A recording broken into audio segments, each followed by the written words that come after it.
السلام عليكم ورحمة الله.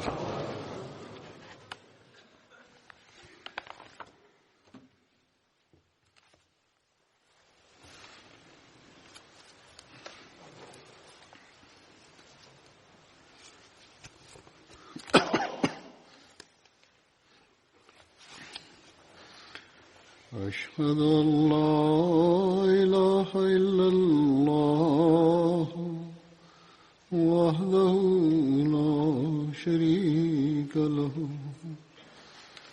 وأشهد أن محمدا عبده ورسوله أما بعد فأعوذ بالله من الشيطان الرجيم بسم الله الرحمن الرحيم الحمد لله رب العالمين الرحمن الرحيم مالك يوم الدين إياك نعبد وإياك نستعين اهدنا الصراط المستقيم صراط الذين أنعمت عليهم غير المغضوب عليهم ولا الضالين.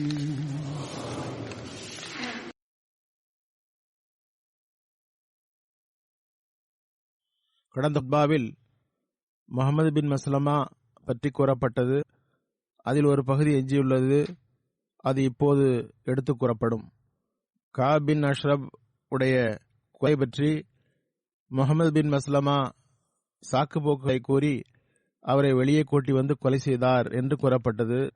அது பொய்யில்லையா என்று கூறப்பட்டது. ஹதீஸின்படி 3 சந்தர்ப்பங்களில் பொய் சொல்வது அனுமதிக்கப்பட்டது என்றும் வருகிறது. சில ஆலிம்களின் கருத்தின்படி அவ்வாறு இருந்தது. ஆனால் உண்மையில் அது தவறான கற்பனை அல்லது ஹதீஸுடைய தவறான விளக்கமாகும். ஏனென்றால் 3 சந்தர்ப்பங்களில் பொய் சொல்வதை அனுமதிக்கப்பட்டதாக அவர்கள் ஆக்கினர். நான் அதனை தெளிவுபடுத்தினேன். சீரத்துல் ஹாத்தமுன் நபியினில் அது கூறப்பட்டது. ஆனால் இது பற்றி ஹதரத் மஸீஹ் மவ்ஊத் அலைஹிஸ்ஸலாம் அவர்களும் தமது நூருல் குர்ஆனில் தெளிவாக ஒளியூட்டியுள்ளார்கள். ஒரு கிறிஸ்தவரின் ஆட்சேபனைக்கு பதிலளிக்கும் போது அன்னார் கூறியுள்ளார்கள். அதில் ஒரு பகுதியை இப்போது எடுத்துரைப்பேன். அதன் மூலம் மிகவும் தெளிவாக கூடிய ஒரு விஷயமாவது, இஸ்லாம் ஒருபோதும் பொய் சொல்ல அனுமதித்தவில்லை. ஹதரத் மஸீஹ் மவ்ஊத் அலைஹிஸ்ஸலாம் ஒரு கிறிஸ்தவரின் ஆட்சேபனைக்கு பதில் தரும்போது கூறுகிறார்கள், ஹதரத் நபிகள் நாயகம் ஸல்லல்லாஹு அலைஹி வஸல்லம் 3 இடங்களில் பொய் சொல்ல அனுமதி அளித்தார்கள், மார்க்கத்தை மறைத்துக் கொள்ளவும் அனுமதித்தார்கள். ஆனால் திருக்குர்ஆன் தெளிவாக கட்டளை இடுகிறது. ஆனால் இஞ்சிலில் ஒருவர் தமது மார்க்கத்தை மறைத்து வைக்க அனுமதி தரவில்லை. இதற்கு பதிலாக அன்னார் கூறினார்கள், இது ஒரு ஆட்சேபனையாகும். தெளிவுபட வேண்டிய விஷயமாவது, நன்மையை நிலைநாட்டுவதில் திருக்குர்ஆனில் கவனமூட்டப்பட்ட அளவுக்கு அதில் 10 1 கூட இஞ்சிலில் கூறப்பட்டு இருப்பதாக நான் ஏற்க மாட்டேன். மேலும் கூறினார்கள், திருக்குர்ஆன் பொய் கூறுவதை சிலை வணக்கத்துடன் இணைத்து கூறியுள்ளது. அல்லாஹ் கூறுகின்றான், வஜிதனிபுர் ரிஜ்ஸ மினல் அவ்சானி வஜிதனிபு கௌல ஸூர். சிலை வணக்கம் மற்றும் பொய் பேசுவதிலிருந்து விலகுங்கள். மேலும் ஓரிடத்தில் திருக்குர்ஆன் கூறுகிறது, யா அய்யுஹல்லதீன ஆமனு கூனு கவ்வாமீன பில் கிஸ்தி ஷுஹதாஅ லில்லாஹி வலவ் அலா அன்ஃபுஸிக்கும் அவில் வாலிதைனி வல் அக்ரபீன். நம்பிக்கையாளர்களே, நீங்கள் நீதியை நிலைநாட்டுவதில் நிலைத்திருங்கள். உங்கள் சாட்சியம் உங்களுக்கோ உங்கள் பெற்றோர்களுக்கோ நெருங்கிய உறவினர்களுக்கோ எதிராக இருப்பினும் அல்லாஹ்வுக்காக சாட்சி கூறுபவர்கள் ஆக இருங்கள். அன்னார் கூறுகின்றார்கள், ஆட்சேபனை செய்பவர்களை விழித்து, இறைவன் உணராதவர்களே, இஞ்சிலை திறந்து பாருங்கள், அதனை என்னிடம் காட்டுங்கள், உண்மையை பேசுமாறு இஞ்சிலில் எங்கு கவனமூட்டப்பட்டுள்ளது. பிறகு அந்த ஃபதஹே மசீஹ் என்ற கிறிஸ்துவரை பார்த்து அவரை விழித்து கூறுகின்றார்கள், ஹதரத் நபில் நாயகம் ஸல்லல்லாஹு அலைஹி வஸல்லம் 3 இடங்களில் பொய் சொல்ல அனுமதி வழங்கியுள்ளார்கள் என்பதில் அவர்களின் அறியாமையால் தவறு ஏற்பட்டுள்ளது. அசல் விஷயம் என்னவென்றால், எந்த சஹீஹான ஹதீஸிலும் பொய் சொல்வதற்கு அனுமதி தரப்படவில்லை. மாறாக ஹதீஸில் இந்த வார்த்தை உள்ளது, இன் குதில்த வௌரிகத், உண்மையை விட்டுவிடாதே, நீ கொல்லப்பட்டாலும் சரியே அல்லது எரிக்கப்பட்டாலும் சரியே. எந்த நிலையில் திருக்குர்ஆன் நேர்மையையும் உண்மையையும் விட்டு விடாதீர்கள் என்று கூறுகிறது, உங்கள் உயிரே போனாலும் உண்மையை விடாதீர்கள் என்று திருக்குர்ஆன் கூறுகிறது. ஹதீஸ் கூறுகிறது, நீங்கள் எரிக்கப்பட்டாலும் சரி கொல்லப்பட்டாலும் சரி உண்மையை கூறுங்கள். பிறகு கடமை என்ற முறையில் ஒரு ஹதீஸ் நம்பத்தகுந்த ஹதீஸுக்கு எதிராக இருந்தால் அது ஏற்கத்தக்கதல்ல. நாம் நம்பத்தகுந்த ஹதீஸ்களையும் திருக்குர்ஆனுக்கு எதிராக இல்லாத ஹதீஸ்களையுமே ஏற்கிறோம். ஆம், ஹதீஸில் 2 பொருள் தரும் வார்த்தைகள் ஒரு காரணத்தை வைத்து பயன்படுத்தப்பட்டுள்ளன. அவற்றின் மீது வெறுப்பை தூண்டுவதற்காக பொய் என்ற சொல் பயன்படுத்தப்பட்டுள்ளது. இவ்வாறு 2 பொருள்படும் வார்த்தைகளை வெறுப்பை ஏற்படுத்துவதற்காக பொய் என்ற சொல்லில் பயன்படுத்தப்பட்டுள்ளது. கூறுகிறார்கள், திருக்குர்ஆனில் கூறப்பட்ட அதுபோன்ற வார்த்தைகளை பார்த்துவிட்டு ஓர் அறிவற்றவர் ஒரு விஷயத்தை புரிய வைக்க ஒரு சொல்லை பயன்படுத்தும் போது அதனை உண்மையாக கருதிவிடுகிறார். அது திட்டமான தீர்ப்பை அறியாதவரின் நிலையாகும். உண்மையான பொய் தீயது, பொதுவான இணைப்புக்கு சமமானதாகும். தொரியா வேறு பொருள்படும் வார்த்தைகளை கூறுவது பொய்யல்ல. அதனை பொதுமக்களுக்காக கட்டாய சூழலில் பொய்யின் சாயலில் கூறுவதற்கு ஹதீஸில் அனுமதி தரப்பட்டுள்ளது. பிறகும் உண்மையை மாற்றி சொல்லுதலாகிய இந்த தொரியாவிலிருந்தும் விலகிக் கொள்ளுங்கள் என்றே கூறப்பட்டுள்ளது. தொரியா இஸ்லாமிய சொல்வழக்கில் குழப்பம் ஏற்படும் என்ற பயத்தில் சிலவற்றை மறைப்பதற்காக, வேறு வார்த்தையை காரணத்தை மறைத்து வைப்பதற்காக ஏதாவது உதாரணம் அல்லது ஓமையாக கூறப்பட்டால் அறிவுள்ளவர் அதை புரிந்து கொள்வார், அறிவற்றவருக்கு புரியாது. அவரது எண்ணம் கூறுபவரின் நோக்கத்தில் இல்லாத வேறு பக்கம் சென்றுவிடும். கூறியவர் கூறிய விஷயம் பொய்யல்ல, முற்றிலும் உண்மையாகும் என்று சிந்தித்து பார்த்த பிறகே தெரியவரும். அதில் பொய்யில் ஒரு பகுதியும் இருக்காது. உள்ளம் பொய்யின் பக்கம் சிறிது சாய்ந்தது. சில ஹதீஸ்களில் 2 முஸ்லிம்களுக்கிடையில் சமாதானம் ஏற்படுத்தவும் அல்லது மனைவியிடம் குழப்பம் ஏற்பட்டு சண்டை வருவதில் இருந்து தப்பிக்கவும் அல்லது யுத்தத்தில் ஒரு காரணத்தை வைத்து எதிரிகளிடமிருந்து மறைத்து வைக்கும் நோக்கத்திலும் எதிரியை வேறு பக்கம் குனிய வைக்கும் நோக்கத்திலும் அவ்வாறு செய்ய அனுமதி வழங்கப்பட்டுள்ளது. எனினும் நிறைய ஹதீஸ்கள் வேறு கருத்திலும் உள்ளன. எனவே அதிலிருந்து தெரிய வருவதாவது, தோரியா உண்மையை மாற்றி சொல்லுதல் மேல்நிலையில் உள்ள இறை எச்சத்திற்கு மாற்றமானதாகும். எல்லா நிலையிலும் வெளிப்படையான உண்மையே சிறந்தது. அதனால் கொலை செய்யப்பட்டாலும் சரியே, எரிக்கப்பட்டாலும் சரியே. பிறகு அன்னார் கூறுகின்றார்கள், ஹதரத் நபில் நாயகம் ஸல்லல்லாஹு அலைஹி வஸல்லம் முற்றிலும் அதிலிருந்து விலகி இருக்குமாறு கட்டளையிட்டுள்ளார்கள். கூறுவதன் பொருள் தீயை போன்றதாக கூட இருக்கக்கூடாது. பிறகு கூறுகின்றார்கள், நான் பார்க்கிறேன் ஜனாப் சையதுல் முர்சலீன் ஹதரத் நபில் நாயகம் ஸல்லல்லாஹு அலைஹி வஸல்லம் உஹதில் தனியாக இருந்த போதிலும் நீட்டப்பட்ட வாள்களுக்கு மத்தியில் கூறினார்கள், நான் முஹம்மது, நான் நபியுல்லா, நான் அப்துல் முத்தலிபின் மகன் ஆவேன். இங்கு ஒரு தெளிவுபடுத்த வேண்டியுள்ளது. இதன் அடிக்குறிப்பில் எழுதப்பட்டுள்ளது, இந்த நூல் அச்சுக்கு வரும்போது மறதியாக இந்த சம்பவம் உஹதில் நடந்ததாக கூறப்பட்டுவிட்டது. இந்த சம்பவம் ஹுனைன் போரில் நடந்ததாகும். உஹது போரில் நடந்ததல்ல, ஹுனைன் போரில் நடந்தது என்று எழுதப்பட்டுள்ளது. ஆனால் நமது ரிசர்ச் செல் சிரத்துல் ஹல்பியாவில் எழுதப்பட்டுள்ளது என்று ஆதாரம் எடுத்து அனுப்பியிருக்கிறார்கள். இந்த வார்த்தைகளை அன்னார் ஹுனைன் போரிலும் உஹது போரிலும் கூறினார்கள் என்று வருகிறது.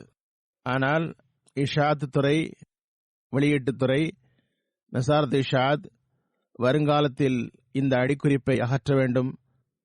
நான் பெரும்பாலும் பார்க்கிறேன், அவசரப்பட்டு ஹதரத் மசீமோத் அலை இஸ்லாமுடைய வார்த்தைகளுக்கு பொருந்தும் போது அல்லது எளிதை ஏற்படுத்தும் நோக்கில் அல்லது மறதி என்று எழுதப்படுகிறது. நிறைய ஆராய்ச்சி செய்ய வேண்டும், கவனம் செலுத்த தேவையுள்ளது. எனவே எனக்கு இந்த ஆதாரம் கிடைத்தது. மிகவும் தெளிவாக கூறப்பட்டுள்ளது. ஹுனைன், உஹது இரு சந்தர்ப்பங்களிலும் ஹதரத் நபிகள் நாயகம் ஸல்லல்லாஹு அலைஹி வஸல்லம் இந்த வார்த்தைகளை கூறினார்கள். எனவே இந்த தெளிவும் இதில் கிடைத்துவிட்டது. மேலே அன்னார் கூறுகிறார்கள், ஒரு ஹதீஸில் தோரியாவை பொய் என்று உதாரணமாக கூறப்பட்டால் அதனை அவ்வாறு ஏற்பது கடும் அறியாமையாகும். ஒரு விஷயத்தை எளிதாக புரிய வைப்பதற்காக ஒரு வார்த்தை எழுதப்படுகிறது என்றால் ஒருவர் அதனை உண்மையில் பொய் என்று கூறுவதாக கருதினால் அது முற்றிலும் அறியாமையாகும். திருக்குர்ஆன் மற்றும் நம்பத்தகுந்த ஹதீஸ்கள் யதார்த்தமான பொய்யை ஹராமானது என்றும் அசுத்தமானது என்றும் கூறுகின்றன. உயர்தரமான ஹதீஸ்களில் தொரியா என்பது ஒரு விஷயத்தை தெளிவாக விளக்க கூறப்படுகிறது. எனவே ஒரு ஹதீஸில் தொரியாவை கிஸ்ப், பொய் என்ற சொல்லில் கூறினால் நவுது பில்லா அதனை உண்மையான பொய் என்று பொருள் கொள்ளக்கூடாது.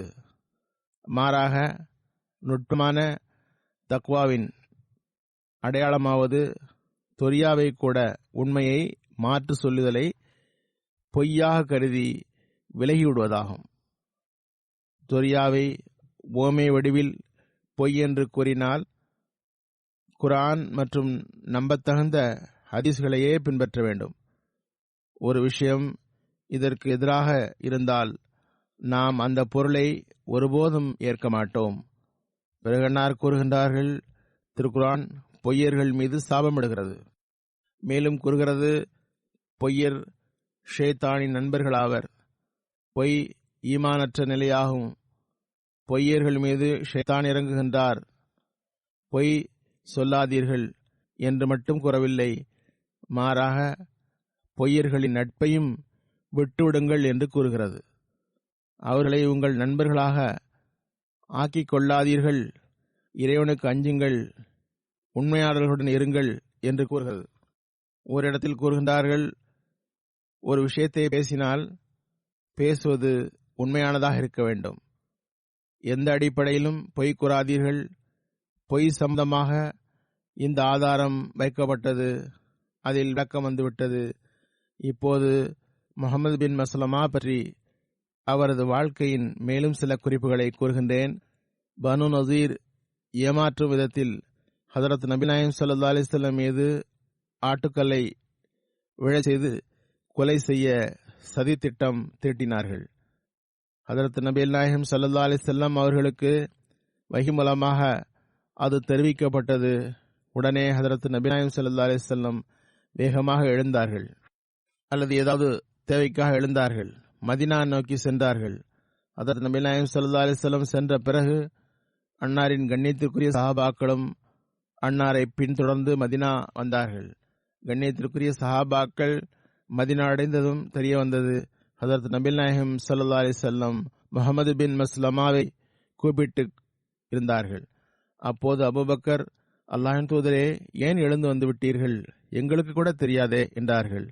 ஹதரத் நபிகள் நாயகம் ஸல்லல்லாஹு அலைஹி வஸல்லம், யூதர்கள் என்னை ஏமாற்ற நினைத்தார்கள், அல்லாஹ் எனக்கு தெரிய வைத்தான்.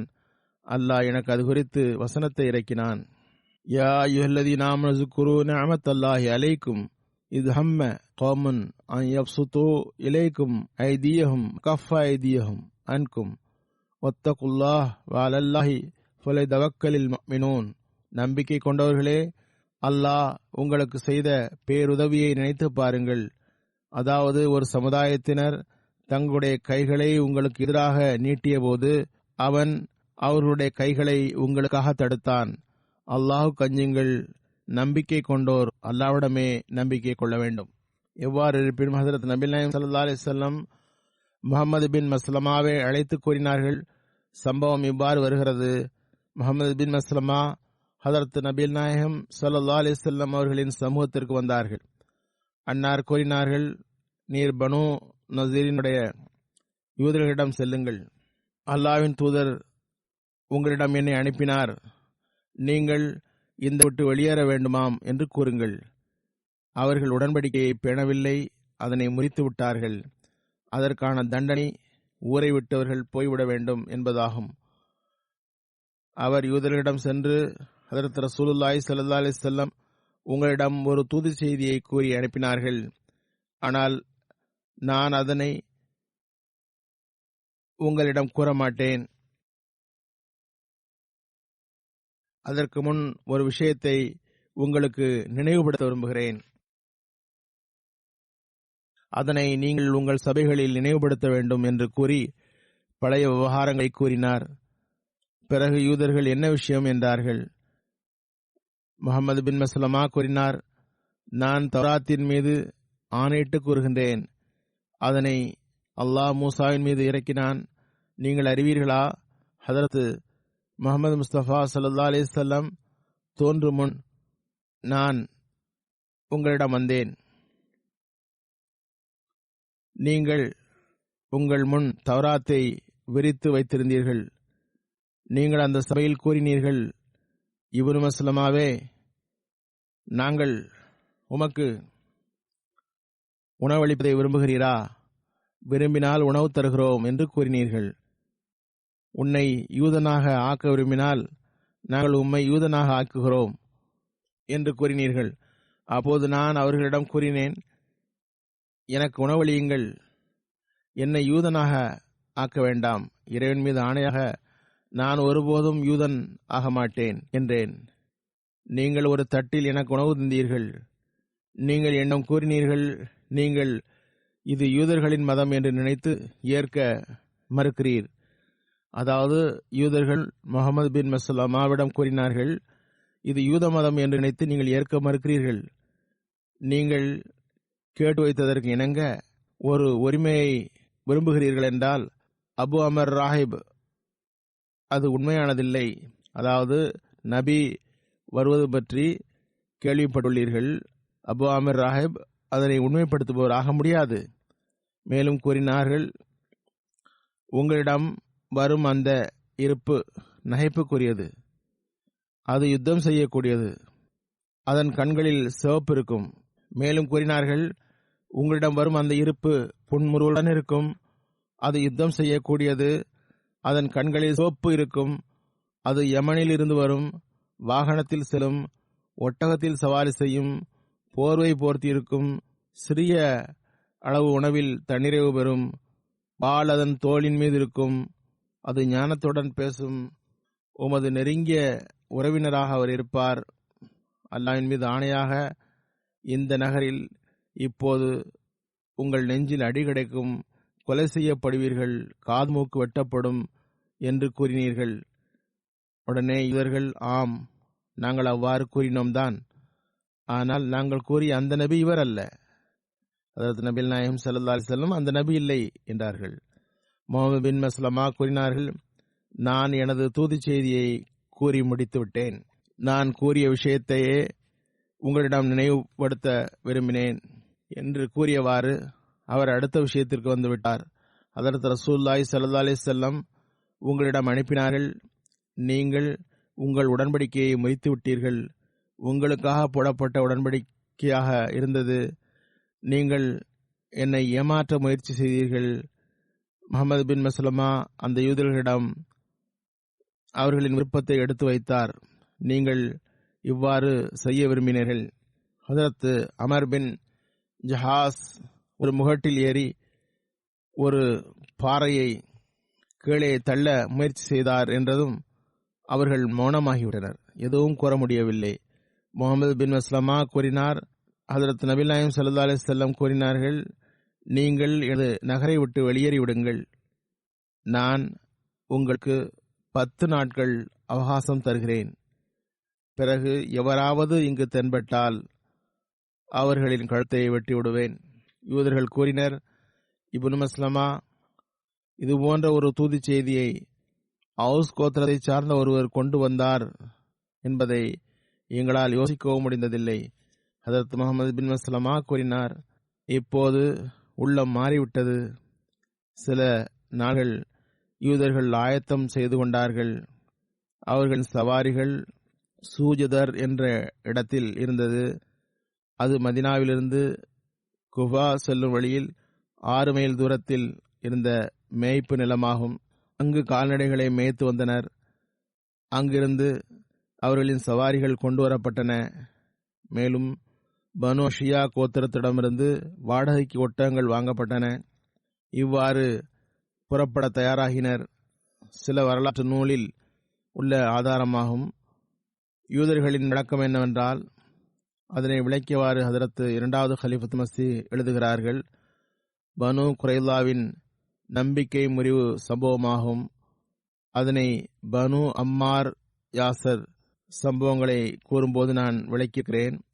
வரலாற்று அடிப்படையில் இப்போது கூறுவது அவசியமாகும். எழுதுகிறார்கள், பனு குரைலாவின் விவகாரம் முடிவடைய இருந்தது. அவர்களின் தவறு அலட்சியப்படுத்தத்தக்கதல்ல. ஹஜ்ரத் ரசூலுல்லாஹி ஸல்லல்லாஹு அலைஹி வஸல்லம் அகழ் போரில் இருந்து திரும்பியதும் அறிவித்தார்கள், நீங்கள் வீட்டில் சென்று ஓய்வெடுக்காதீர்கள், மாறாக மாலைக்குள் பனு குரைலாவின் கோட்டைக்கு செல்லுங்கள் என்றார்கள். ஹஜ்ரத் அலியை பனு குரைலாவிடம் அனுப்பினார்கள். நீங்கள் ஏன் உடன்படிக்கை மீறினீர்கள் என்று கேட்பதற்காக அனுப்பினார்கள். பனு குரைலா வெட்கப்பட்டு மன்னிப்பு கேட்டு பிழை பொறுக்குமாறு வேண்டுவதற்கு பதில் ஹஜ்ரத் அலியையும் உடன் சென்ற மக்களையும் ஏசத் தொடங்கினார். ஹஜ்ரத் நபி நாயகம் ஸல்லல்லாஹு அலைஹி வஸல்லம் மற்றும் அவர்களின் குடும்பத்தாரின் பெண்களையும் ஏசினார். முஹம்மது ஸல்லல்லாஹு அலைஹி வஸல்லம் யார் என்று எங்களுக்கு தெரியாது, அவருடன் எங்களுக்கு எந்த உடன்படிக்கையும் கிடையாது என்றனர். ஹஜ்ரத் அலி அவர்களின் பேச்சை கேட்டு திரும்பி வந்தார். அப்போது ஹஜ்ரத் ரசூலுல்லாஹி ஸல்லல்லாஹு அலைஹி வஸல்லம் சஹாபாக்களுடன் அந்த யூதர்களின் கோட்டையை நோக்கி வந்து கொண்டிருந்தார்கள். யூதர்கள் மோசமாக ஏசி பேசுகிறார்கள். ஹஜ்ரத் ரசூலுல்லாஹி ஸல்லல்லாஹு அலைஹி வஸல்லம் உடைய மனைவிகள் மற்றும் மகள்களை குறித்தும் தூய்மையற்ற வார்த்தைகளை கூறுகின்றனர். ஹஜ்ரத் நபி நாயகம் ஸல்லல்லாஹு அலைஹி வஸல்லம் அவர்களுக்கு அந்த வார்த்தைகளை கேட்டு கஷ்டம் ஏற்படும் என்ற எண்ணத்தில், அல்லாஹ்வின் தூதரே, ஏன் நீங்கள் சிரமப்படுகிறீர்கள்? நாங்கள் போதுமே, நீங்கள் திரும்பிச் செல்லுங்கள் என்று அலி கூறினார்கள். ஹஜ்ரத் நபி நாயகம் ஸல்லல்லாஹு அலைஹி வஸல்லம் கூறினார்கள், அவர்கள் ஏசி பேசுகிறார்கள் என்பதை நான் புரிகிறேன். அந்த ஏச்சுக்களின் காதில் பட வேண்டாம் என்று நீங்கள் நினைக்கிறீர்கள் என்றார்கள்.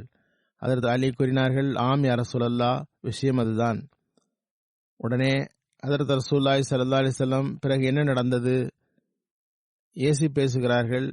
மூசா நபி அவர்களை சார்ந்தவர், இதனை விட அதிகமாக அவருக்கு கஷ்டம் தந்தனர் என்றவாறு அன்னார் யூதர்களின் கோட்டையின் பக்கம் சென்றார்கள். யூதர்கள் கோட்டை கதவை சாத்திக் கொண்டனர். முஸ்லிம்களுடன் சண்டையை தொடங்கினர். அவர்களின் பெண்களும் சண்டையில் பங்கெடுத்தனர். கோட்டை சுவருக்கு கீழே சில முஸ்லிம்கள் அமர்ந்திருந்தார்கள். ஒரு யூத பெண் கல்லை வீசி ஒரு முஸ்லிமை கொன்றுவிட்டாள். சில கால அவகாசத்திற்கு பிறகு யூதர்கள் உணர்ந்து கொண்டார்கள், நீண்ட காலம் எதிர்கொள்ள முடியாது என்பதனை. உடனே அவர்கள் தலைவர்கள் ஒன்று கூடி ரசூலுல்லாஹி ஸல்லல்லாஹு அலைஹி வஸல்லம் அவர்களிடம் தங்களது விருப்பத்தை தெரிவித்தார்கள். அபூ லுபாபா அன்சாரி அவர்களின் நண்பர் அவுஸ் கோத்திரத்தை சார்ந்த தலைவரை எங்களிடம் அனுப்புங்கள், அவருடன் நாங்கள் ஆலோசனை செய்கிறோம் என்றனர். ஹஜ்ரத் நபி நாயகம் ஸல்லல்லாஹு அலைஹி வஸல்லம் அபூ லுபாபாவை அனுப்பினார்கள். அவரிடம் எதிரிகள் ஆலோசனை கேட்டனர். ஹஜ்ரத் ரசூலுல்லாஹி ஸல்லல்லாஹு அலைஹி வஸல்லம் கேட்டபடி, நாங்கள் எங்கள் ஆயுதங்களை கீழே போட்டுவிட்டால் நாங்கள் அதனை ஏற்றுக்கொள்ளலாமா? ஹஜ்ரத் அபூ லுபாபா வாயினால் ஆம் என்றார். அவர் கழுத்தில் கையை வைத்து கொலை என்பது போன்று அடையாளம் செய்தார். ஹதரத் நபி நாயகம் ஸல்லல்லாஹு அலைஹி வஸல்லம் அதுவரை எந்த முடிவையும் அறிவிக்கவில்லை. ஆனால் அபூ லுபாபா இவர்களின் குற்றத்திற்கு தண்டனையாக இந்த எதிரிகளும் உடன்படிக்கையை முறித்தோர்களும் ஆகிய யூதர்களுக்கு தண்டனை கொலையை தவிர வேறு என்ன இருக்க முடியும் என்று தமது உள்ளத்தில் கருதியவாறு எந்த யோசனையும் இன்றி சைக்கிணையாக அவ்விஷயத்தை தெரிவித்து விட்டார்கள். அவர்களுக்கு அழிவுதான் ஏற்படும் என்று. யூதர்கள் ஹதரத் நபி நாயகம் ஸல்லல்லாஹு அலைஹி வஸல்லமுடைய முடிவை ஏற்றுக்கொண்டால் மற்ற யூத கோத்திரங்களைப் போன்று மதினாவை விட்டு நாடு கடத்தப்படலாம். ஆனால் துரதிர்ஷ்டவசமாக அவர்கள் ஹதரத் ரசூலுல்லாஹி ஸல்லல்லாஹு அலைஹி வஸல்லமுடைய தீர்ப்பை ஏற்க மாட்டோம் என்று கூறிவிட்டனர். நாங்கள் எங்களுடன் நட்பு கோத்திரமான அவுஸ் கோத்திரத்தின் தலைவர் சாத் பின் முஆஸ் உடைய தீர்ப்பை மட்டுமே ஏற்போம் என்று கூறினர். அவர் என்ன தீர்ப்பளித்தாலும் அதனை ஏற்போம் என்று கூறினர். ஆனால் அப்போது யூதர்களிடம் கருத்து வேறுபாடு ஏற்பட்டது. சிலர் கூறினர், நமது சமூகம் உடன்படிக்கையை மீறிவிட்டது, முஸ்லிம்களின் நடவடிக்கையிலிருந்து அவர்களின் மார்க்கம் உண்மை என்று தெரிகிறது என்றனர். அம்மக்கள் அந்த மதத்தை விட்டுவிட்டு இஸ்லாத்தில் நுழைந்து விட்டார்கள். யூதர்களின் தலைவர்களுள் ஒருவரான அமர் பின் சாதி தமது சமுதாயத்தை கடிந்து கொண்டார். நீங்கள் உடன்படிக்கையை மீறிவிட்டீர்கள், நீங்கள் இனி முஸ்லீம் ஆகிவிடுங்கள் அல்லது ஜிஸ்யா தர சம்மதியுங்கள் என்றார். யூதர்களோ, நாங்கள் முஸ்லீமாகவும் மாட்டோம், ஜிஸ்யாவும் தரமாட்டோம், அதனை விட கொலை செய்யப்படுவது நல்லது என்று கூறினர். பிறகு அவர் கூறினார், நான் உங்களை விட்டு விலகிக் கொள்கிறேன் என்று கூறியவாறு கோட்டையை விட்டு வெளியேறி வந்துவிட்டார். அவர் கோட்டையை விட்டு வெளியே வரும்போது முஸ்லிம்களின் ஒரு கூட்டத்தில் இருந்த முஹம்மது பின் மஸ்லமா அவரை பார்த்து, இவர் யார் என்று கேட்டார். அவர் நான் இன்னான் என்று கூறினார். முஹம்மது பின் மஸ்லமா கூறினார், அல்லாஹ் லா தஹரிம்னா காபத்த சராத்தில் கராம், நீரும் அமைதியாக செல்லும் என்று கூறிவிட்டு அல்லாஹ்விடம் துஆவும் செய்தார்கள். அல்லாஹ்வே, கண்ணியத்திற்குரியவர்களின் தவறுகளின் மீது திரையிடுவதிலிருந்து என்னை ஒருபோதும் விலக்கிவிட வேண்டாம். ஏனென்றால் இம்மனிதர் தமது சமுதாயத்தின் செயல்களை குறித்து வெட்கப்படுகிறார் என்றால் எங்களுக்கும் நல்லொழுக்க கடமை இருக்கிறது, அவர்களை மன்னிக்க வேண்டும். எனவே நான் அவரை கைது செய்யவில்லை. அல்லாஹ் எப்போதும் என்னை நல்ல செயல்களை செய்வோனாக ஆக்கி அருள்வானாக என்றார். ஹதரத் நபி நாயகம் ஸல்லல்லாஹு அலைஹி வஸல்லம் அவர்களுக்கு இது தெரிய வந்தபோது ஹதரத் நபி நாயகம் ஸல்லல்லாஹு அலைஹி வஸல்லம் முஹம்மது பின் மஸ்லமாவை ஏன் யூதரை விட்டுவிட்டீர்கள் என்று கண்டிக்கவில்லை, மாறாக அவரது செயலை புகழ்ந்தார்கள்.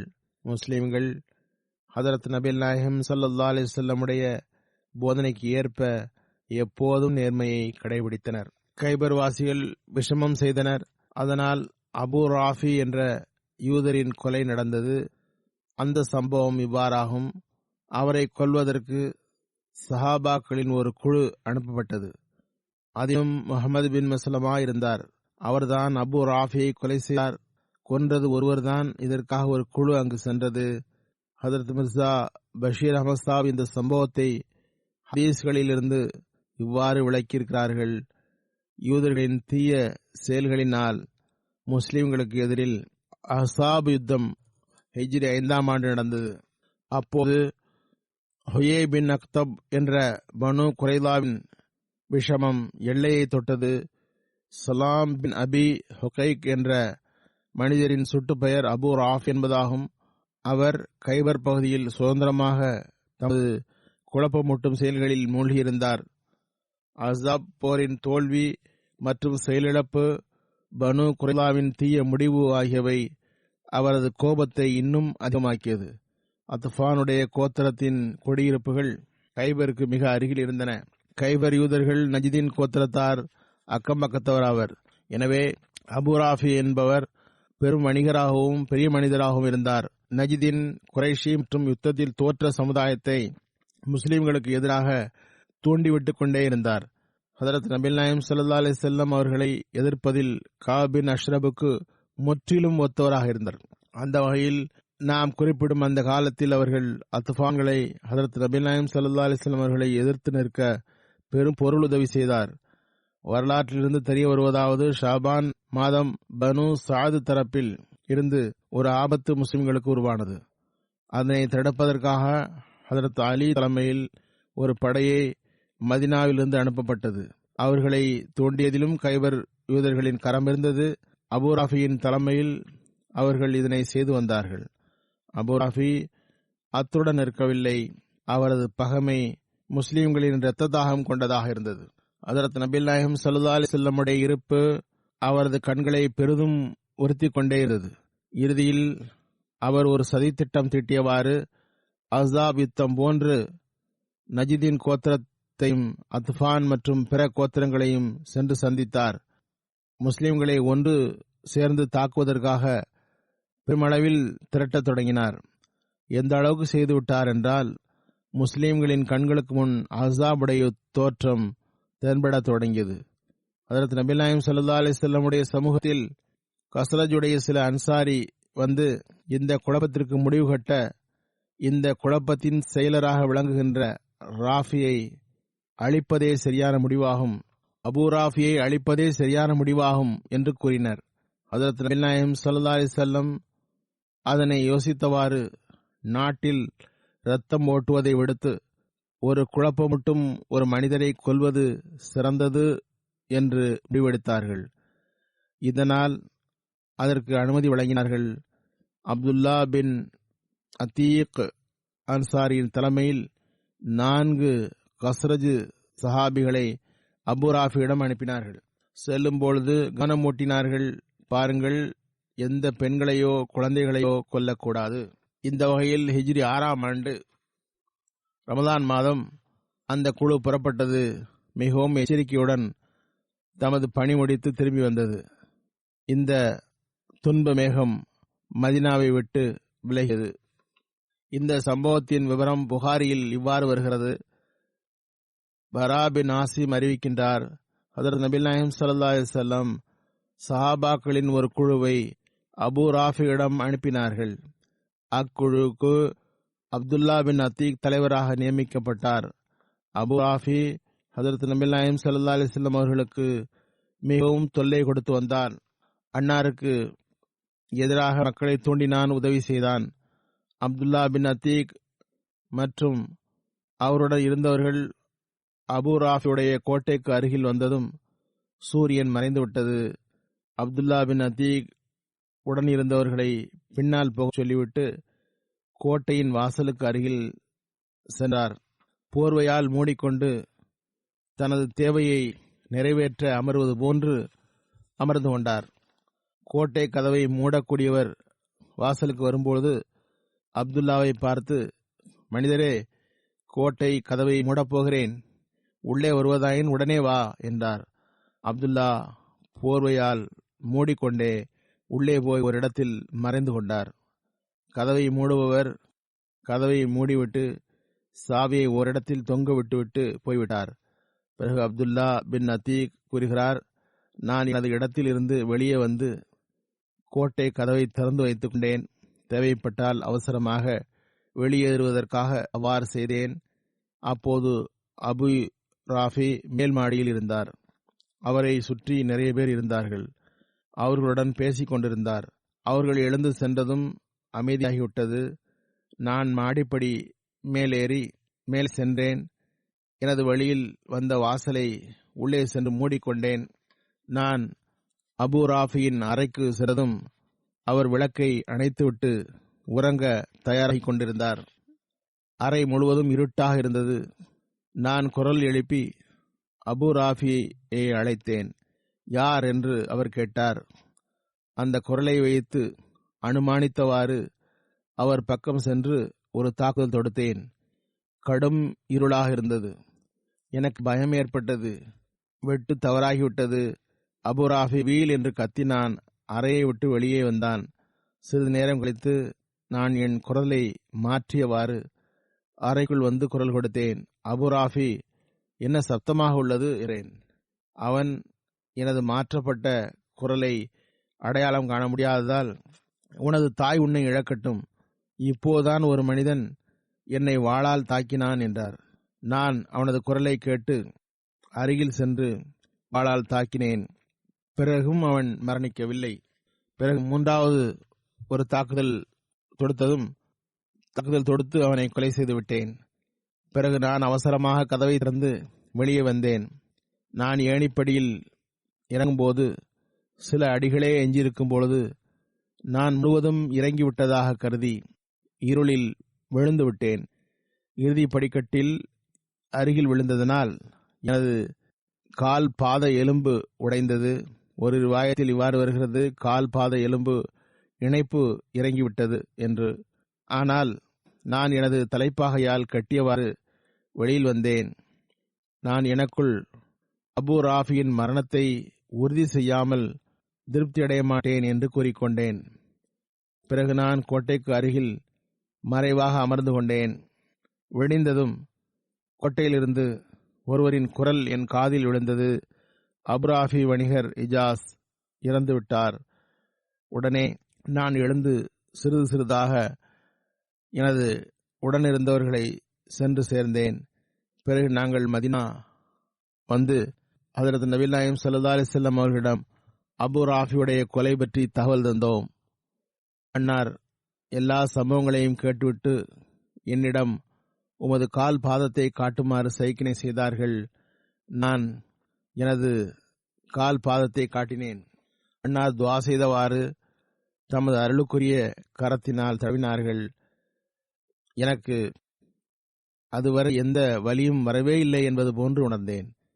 இன்னொரு அறிவிப்பு வருகிறது, ஹஜ்ரத் அப்துல்லா பின் அத்தீக் அபு ராஃபி மீது தாக்குதல் தொடுத்த போது அவரது மனைவி மிகவும் வேகமாக கத்தினாள். அவளது குரல் கேட்டு மற்றவர்கள் எச்சரிக்கை அடைந்துவிடக்கூடாதே என்று எனக்கு கவலை ஏற்பட்டது. உடனே நான் அவரது மனைவி மீது வாளை ஓங்கினேன். பிறகு ஹஜ்ரத் நபிகள் நாயகம் ஸல்லல்லாஹு அலைஹி வஸல்லம் பெண்களை வெட்டுவதை தடுத்ததை நினைவில் கொண்டவாறு கொல்லும் எண்ணத்திலிருந்து விலகிவிட்டேன். சீரத்துல் ஹாத்திம் நபீனில் எழுதப்பட்டுள்ளது, அபு ராஃபியுடைய கொலை பற்றி அனுமதி உண்டா என்ற விவாதத்தில் இறங்க வேண்டிய அவசியமே இல்லை. அபு ராஃபியுடைய ரத்தம் சிந்தும் நடவடிக்கைகள் வரலாற்றில் திறந்த பக்கங்களாக உள்ளன. அதனை ஒட்டிய சம்பவங்களின் விவரங்கள் ஏற்கனவே கூறப்பட்டன. இப்போது முஸ்லிம்கள் நாலாபுரமும் சோதனைகளுடன் துன்ப சூழலில் இருந்தார்கள். எல்லா நாடுகளும் முஸ்லிம்களை அழிக்க முயன்று கொண்டிருந்தன. அத்தகைய ஒரு நெருக்கடியான நேரத்தில் அபு ராஃபி அரபுகளின் பல்வேறு கோத்திரங்களை இஸ்லாத்துக்கு எதிராக தூண்டிவிட்டுக் கொண்டே இருந்தார். சுருக்கமாக கூறுகின்றேன், முழு வரலாறு கூறவில்லை. கொலை எவ்வாறு அனுமதிக்கப்பட்டது என்பதை கூறுகிறேன்.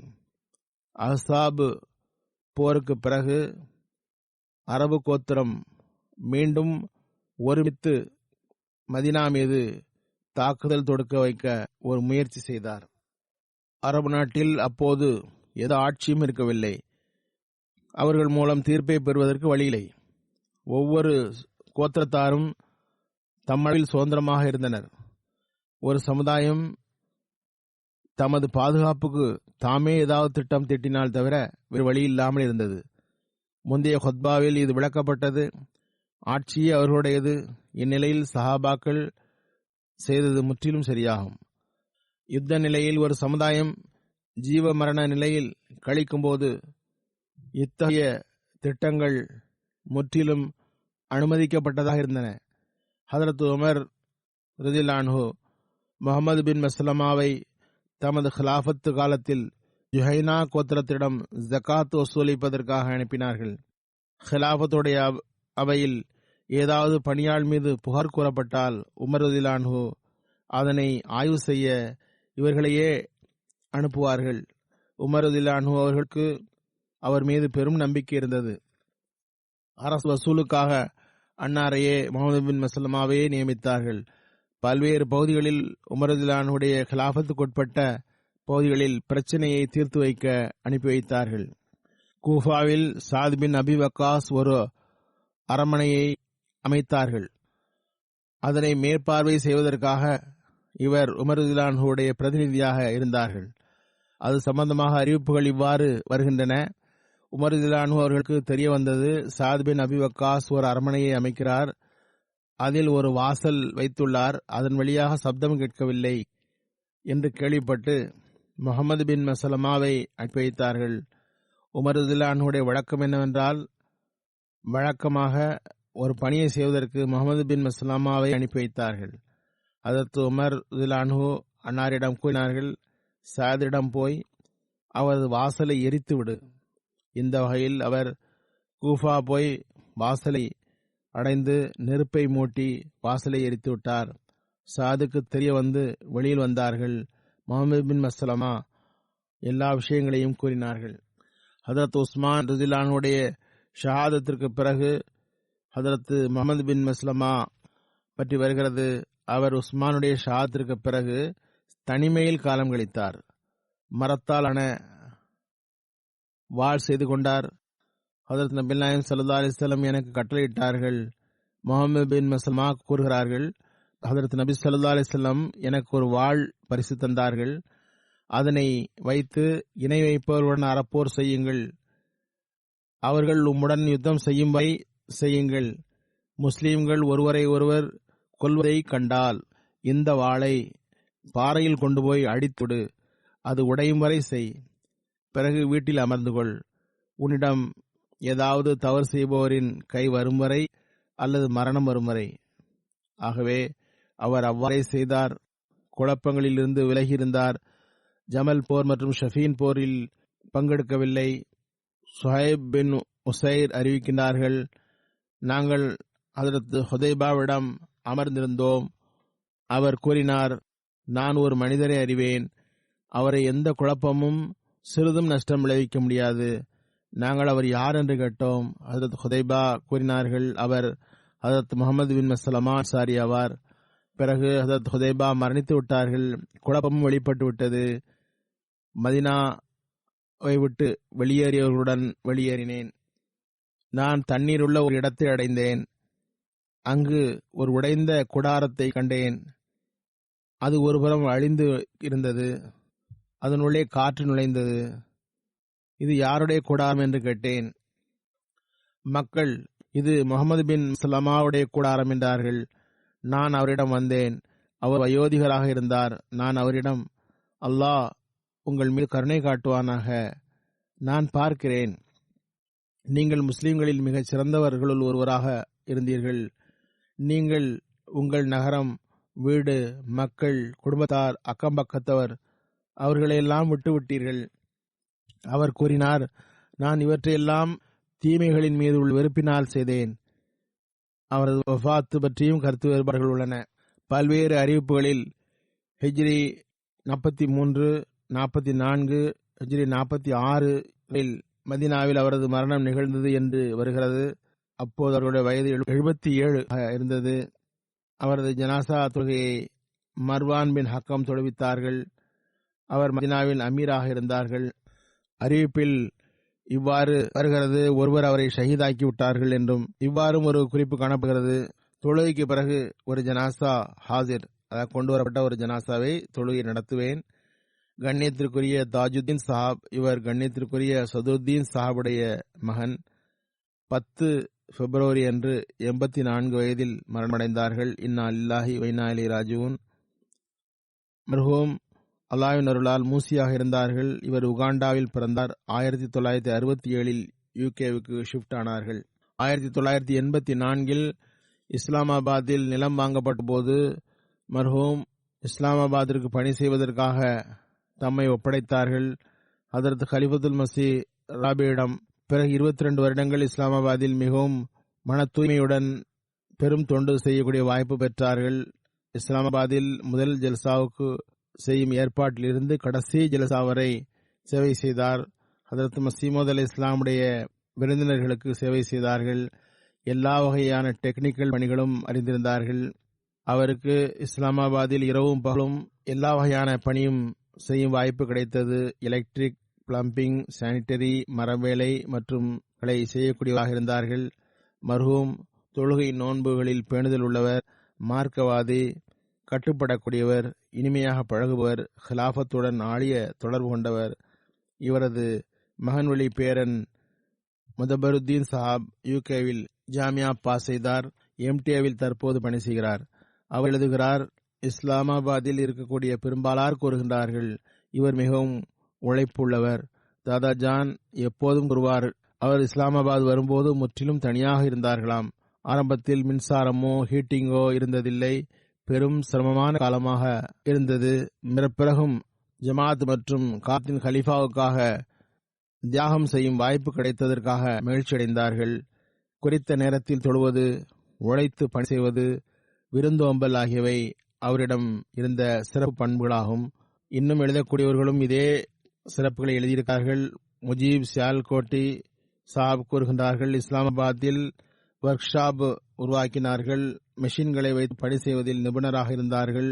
லண்டனில் உள்ள பல கம்பெனிகளுடன் தொடர்பு வைத்திருந்தார்கள். இஸ்லாமாபாத்தில் ஒவ்வொரு வீட்டையும் ஒவ்வொன்றாக குடியிருக்கத்தக்கதாக ஆக்கினார்கள். தமது டீமை உருவாக்கவும் அறிந்திருந்தார்கள். குளிரிலும் வெளியிலும் மும்முரமாக பணி செய்வார்கள். பழைய பொருட்களை சரி செய்து புத்தம் புதியதை போன்று ஆக்கிவிடுவார். உழைத்து பணி செய்பவர். பிறகு எப்போதும் மகிழ்ச்சியுடன் இருப்பார். எனக்காக துவா செய்யுங்கள் போதும் என்று கூறுவார். இஸ்லாமாபாத்தில் இருக்கும்போது ஒரு சிறிய அறையில் தங்கியிருந்ததை அவர் பிற்படுத்தியதில்லை. மனைவி மக்கள் லண்டனில் இருந்தனர். அவர்கள் அவரிடம் வந்து செல்வார்கள். அல்லாஹ் அவருக்கு மன்னிப்பையும் ரஹமத்தையும் வழங்குவானாக. அவரது பிள்ளைகளையும் அவரை போன்றே தூய்மை மற்றும் பற்றில் வளரச் செய்வானாக. அவர்களுக்கு பொறுமை மற்றும் தைரியம் வழங்குவானாக.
الحمد لله نحمده ونستعينه ونستغفره ونؤمن به ونتوكل عليه ونعوذ بالله من شرور أنفسنا ومن سيئات أعمالنا من يهده الله فلا مضل له ومن يضلل فلا هادي له ونشهد أن لا إله إلا الله ونشهد أن محمدا عبده ورسوله عباد الله رحمكم الله إن الله يأمر بالعدل والإحسان وإيتاء ذي القربى